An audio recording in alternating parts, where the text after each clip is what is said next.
Nama saya Minsu Jiwa dari manajemen Ligurere. Oke, kita di pertemuan tugas ketujuh ya. Saya akan coba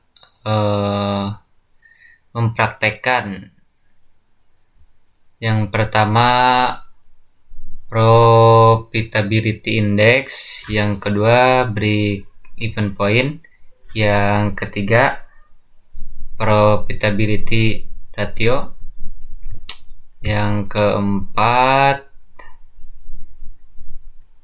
benefit cost ratio atau BC. Oke, kita langsung saja ya. Nanti rumus-rumusnya ada. Langsung saja. Nah, kita masih berada pada soal yang sama ya. Dan kita sudah mengerjakan payback period. Ya, ini ARR, net value, internal IRR. Nah, sekarang kita tambah lagi dengan profitability index. Nah, sekarang kita berada di tabel di profitability index. Ada mesin A dan mesin B. Tabelnya masih sama dengan net. Nah, ini present value ya. Nah, ini diambil dari yang tadi ya. Nah, ini rumusnya sama dengan 1/1 ditambah dengan tingkat bunga dikali dengan tahun. Ini. Oke. Nah, ini dari cash inflow dikali disinfektor. Nah, yang ini juga sama ya. Oke, kita langsung saja cari profitability indexnya. Langsung rumus sama dengan total value per initial investment. Kemudian enter. Nah, hasilnya 1,71. Sekarang untuk mesin B, simple yang ini ya sama. Oke, kita langsung saja. Nah, ini total value per initial investment. Oke, enter. Nah, sekarang kita bandingkan profitability index yang mesin A dan yang mesin B. Dari kedua mesin ini, mesin manakah yang akan kita ambil? Mesin A atau mesin B? Jadi dengan menggunakan profitability index yang bagus, itu yang bagus lebih dari 1. Nah, sekarang keduanya sama-sama 1. Ya, kita ambil yang lebih besar saja. Jadi, kita ambil yang mesin A. Sekarang kita simpulkan dari hasil beberapa analisis ya. Kita memilih mesin A ya. Dari hasil analisis beberapa alat analisis di atas dapat kita simpulkan bahwa mesin A lebih layak untuk diterima. Nah, ini. Oke. Kita langsung lanjut saja ke break even point. Oke. Nah, ini soalnya ya. Jumlah produk 20.000, harga jual per unit 250, total penjualan kita langsung pakai rumus saja.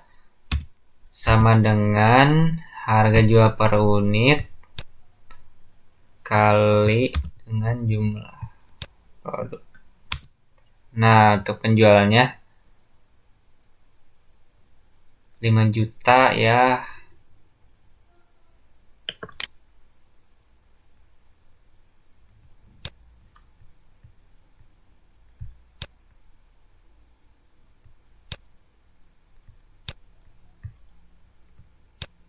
Nah, biaya tetap 2 juta.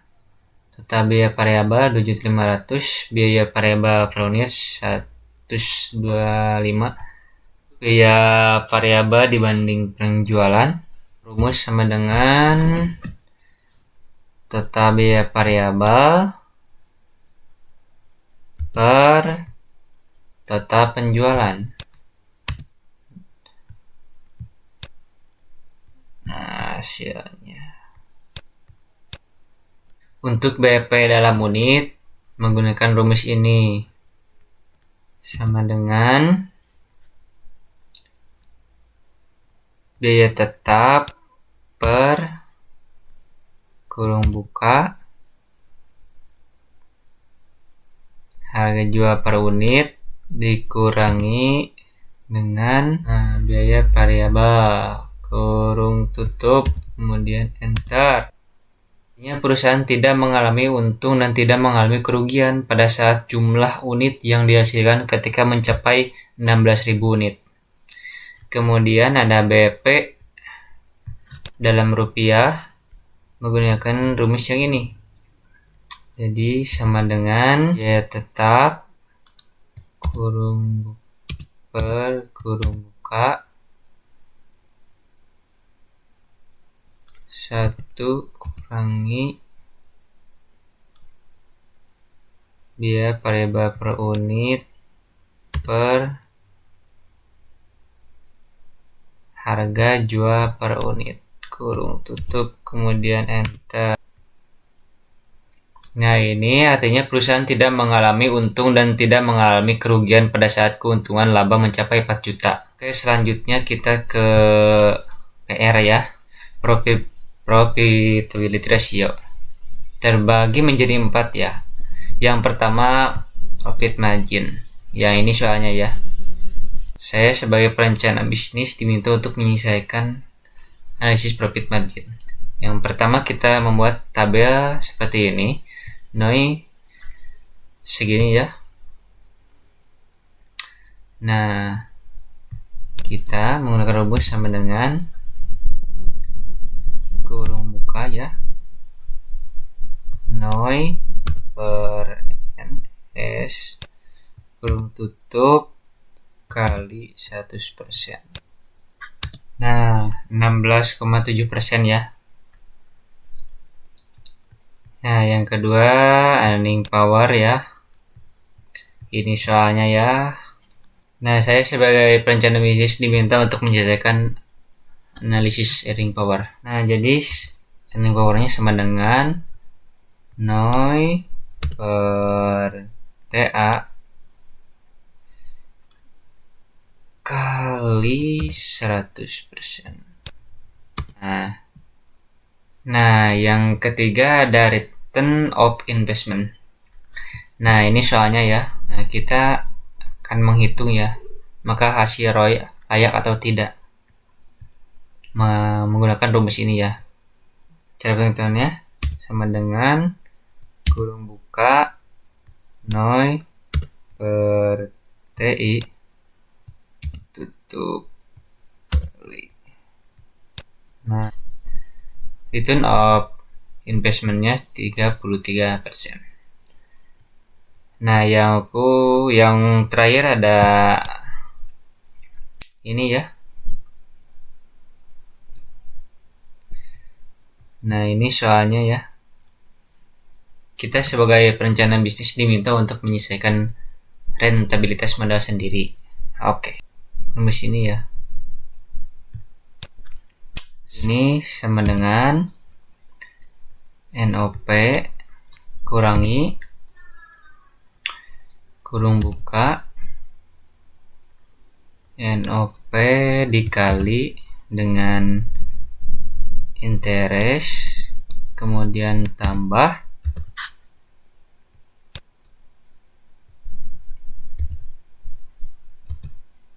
nah, jadi hasilnya ya 8 juga 500 untuk EAT. Setelah mendapatkan EAT-nya, kita cari rentabilitas modal sendiri ya. Sama dengan kurung buka EAT per ms kurung tutup kali 100%. Enter. Nah, jadi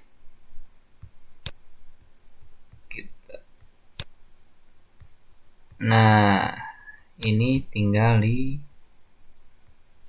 42,5%.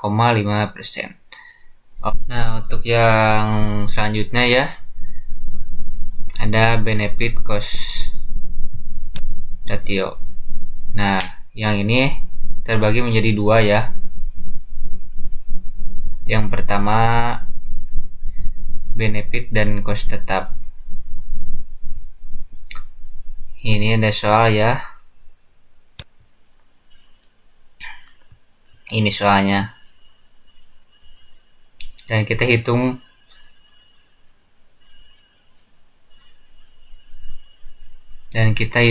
benefit cost ratio dari proyek pengirian tersebut. Oke. Nah, untuk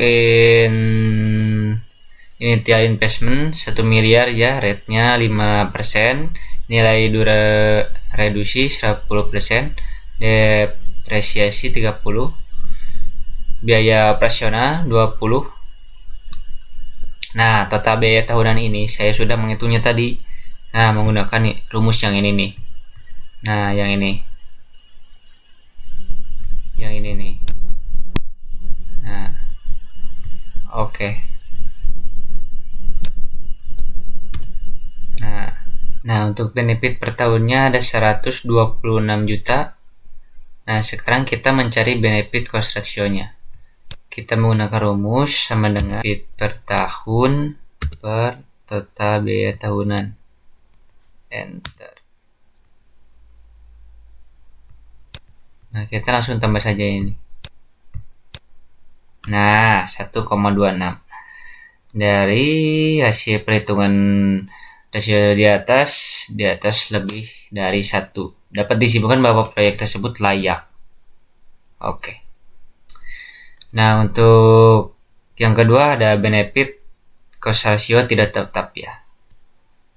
Nah, ini. Nah, soalnya masih sama ya.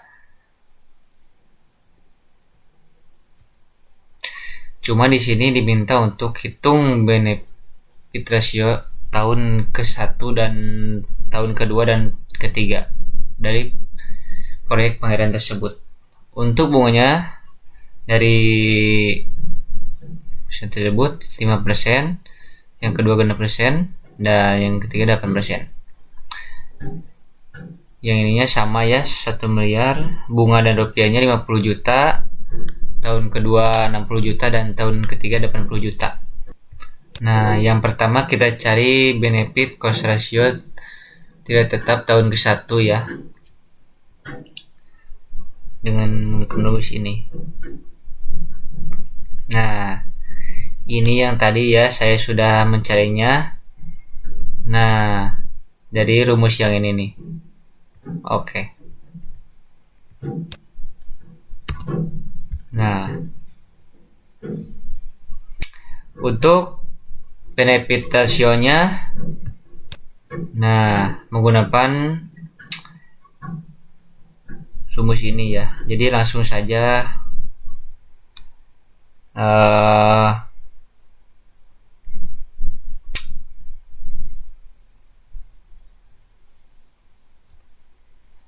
dari hasil perhitungan benefit ratio tahun ke-1 di atas ya, lebih dari 1 dapat disimpulkan bahwa proyek tersebut layak ya.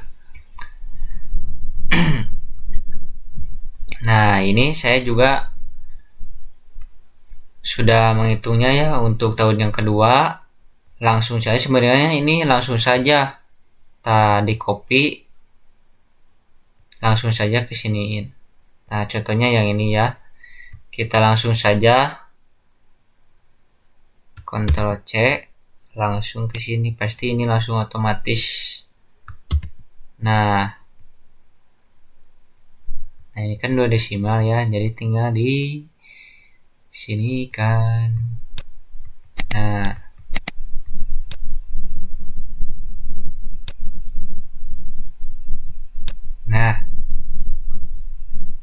Oke, yang ini juga sama ya. Yang ini saya sudah menghitungnya tadi dengan cara ya seperti ini. Nah, Ctrl C langsung saja. Oke, kita 2 desimal. Nah, oke. Nah, untuk dari hasil perhitungan, rasionya tahun kedua di atas lebih dari 1 ya, dapat disimpulkan bahwa proyek tersebut layak. Dan benefit cost ratio tidak tepat tahun ketiga, yaitu dari hasil perhitungan tahun ketiga di atas kurang dari 1 ya, dapat disimpulkan bahwa proyek tersebut tidak layak ya. Nah, sekian dan terima kasih. Mohon maaf atas segala kesalahan dan saya masih dalam tahap belajar. Sekian dan terima kasih. Assalamualaikum warahmatullahi wabarakatuh.